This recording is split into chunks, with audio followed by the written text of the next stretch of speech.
What's the voice rehearsing thing when you're voice? Make sure my voice works. All right, here we go. So Brad, we're together. We might as well talk about Do More Faster, second edition, which we just released. We can do a little bonus episode and throw it out on the Give First channel. Bonus episode time. Bonus episode alert. Pretty awesome. Do More Faster is a book that Brad and I wrote in 2010, and the second edition is totally updated for 2019. We've got, I don't know, a couple thousand copies here in our office to deal with, but they're in bookstores too. We saw them in Barnes & Noble.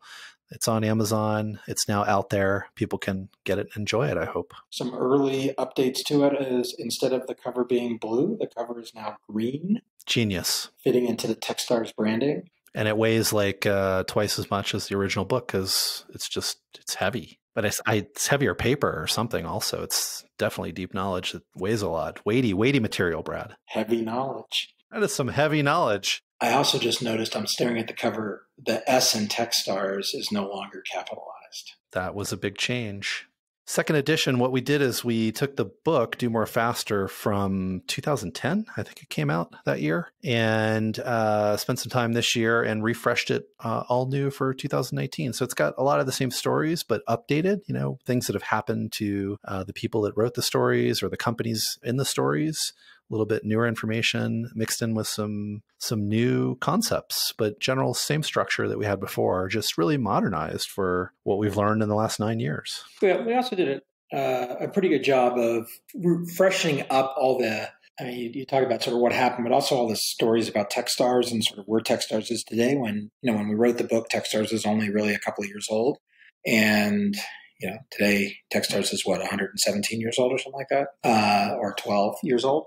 A lot of the things that we've learned along the way, we've been able to weave into different places in the book in terms of a few of the anecdotes, along with some new appendices talking about where Techstars has gone. What really amazed me is as we were going through and editing it, it would say something that was at that time current, like, we have 3 locations for the accelerators, and then we had to update it and say, 45 or whatever. So it just sort of tremendous growth in the platform that was throughout the book that we had to update. But I thought, stories from people like Isaac at SendGrid, right? He was able to sort of add that perspective all the way up through and post the IPO, which obviously when he was originally in the book, the company was less than a year old. So totally different perspective, but same learning that we get from him. Yeah, I think for people that didn't read the first edition, we broke it up into a handful of themes. The first was idea and vision. The second was people. Then we had a theme called working effectively, including a chapter that is one of my favorites called Don't Suck at Email by David Cohen, his email tricks. Theme 4 was on product, then a theme on fundraising. Then we had a theme on legal and structure. And finally, a theme which I think originally was called work-life balance that we've updated to work-life harmony because I no longer like the word or the phrase work-life balance. I much prefer the idea of harmony instead of balance because I just don't ever think you get into balance. And for me, when I remember sort of going back through the first edition and thinking about whether we'd want to reorganize it in some way, I really felt that we landed pretty well on those 7 themes and sort of organizing now there's 83 chapters, so relatively short, 2 to 5 page anecdotes from a number of authors, including plenty of people around the Techstars system, but also some people outside the Techstars system. I agree. I thought we kind of nailed it on the structure of the book, especially, it's valuable for people that aren't first-time entrepreneurs. But if you're really, first time you're kind of getting into starting a company, it's really well organized from that perspective. But as you said, lots of little stories, so easy to flip around and find the thing that's relevant to what's going on today. Yeah, I mean, we amusingly remember, amusing is probably the wrong word, we terrifyingly remember the very first exit from Techstars, which was a company called Social Thing that one of the founders was Matt Galligan. And he wrote a chapter called To 83B or Not to 83B. There is no question. And if you don't know what an 83B is, if you're a listener out there, read this chapter. And if you do know what an 83B is, you could imagine the drama that ensued in the very first acquisition of a company that had gone through Techstars when we realized the founders hadn't signed their 83B elections. And Matt does a great job sort of his own making fun of himself in the process of the mistake, but then being very clear about sort of what the implications of that was.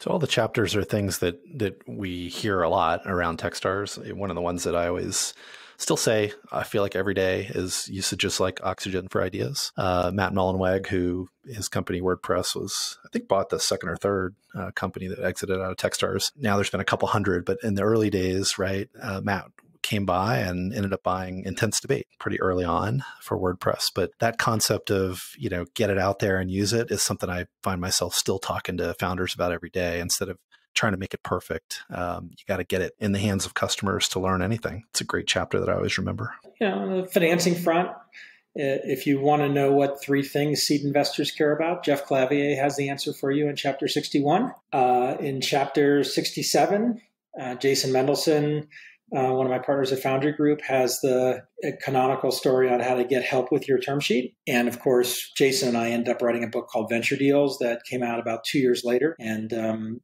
I won't credit that chapter as being the seed for it, but it probably helped Jason get excited about the idea of putting it together. People have told us they really enjoyed the book, and that's why we spent the time to update it. I know it's in use at a bunch of business schools, and it shows up on a lot of the top 20 startup books, which is really an honor to see those kind of things. And hopefully, this refreshed one is even more fun than the first one. So hopefully you can go pick it up. You can get it at the usual places on your Kindle, from Amazon, Barnes & Noble. There's lots of displays at Barnes & Noble. People are sending me pictures of displays that are, I think, in Chicago. I saw one. So that's fun as well, but hopefully you can pick it up and let us know what you think. David, I love being a co-author with you. It makes me happy. I wish I could say the same, Brad. It's no, it's fun. I liked it. I liked it. I liked it. I'm writing on your credibility to a large extent, so I think it's pretty awesome. Well, for the benefit of history, this was the very first book I wrote, and I often talk to people that are thinking about writing a book and tell the story of how we wrote this book and really how we learned how to write a book as a result of working together, but also working with a great editor at Wiley, Bill Falloon, who really sort of helped us understand what needed to be done to take a bunch of random things that we'd written and talked about and thought about and configure them into a book that is really useful. Yep. Casey said, let's talk for 10 minutes, and we've done that. But hey, we're in charge here. We have the mic, so we can go longer. I was just going to say that we locked up in your house. Where was that? Up in the mountains somewhere. Hid away and cranked for a full week to finally get this book moving. And that's kind of what it takes. There's a lot of work over a long period of time, but you need those intense periods. And I think I've seen you do that a lot since then. When I was in Alaska, sort of at the end of the whole process, so this was after we'd written everything and we're now dealing with the final submission, we split up the work in the final submission. And I remember sitting at my table in my kitchen in Alaska, sort of grinding through, just formatting all of these last couple of stories. And you were running around getting releases signed by everybody. And I remember us both sort of whining to the other about what we were having to do at the very last part. And what I've realized, having now written a bunch of books, is that ending process, the excruciating tedium of just trying to get the damn thing done, is just part of writing a book. Yeah, but still, everyone sends you the email with the one typo in the book. And there are 7 in this book, so hopefully people will find them. Yeah, 7. Good luck finding them. Circle them in red. Enjoy the book, everybody. See you next time. And don't forget to always give first.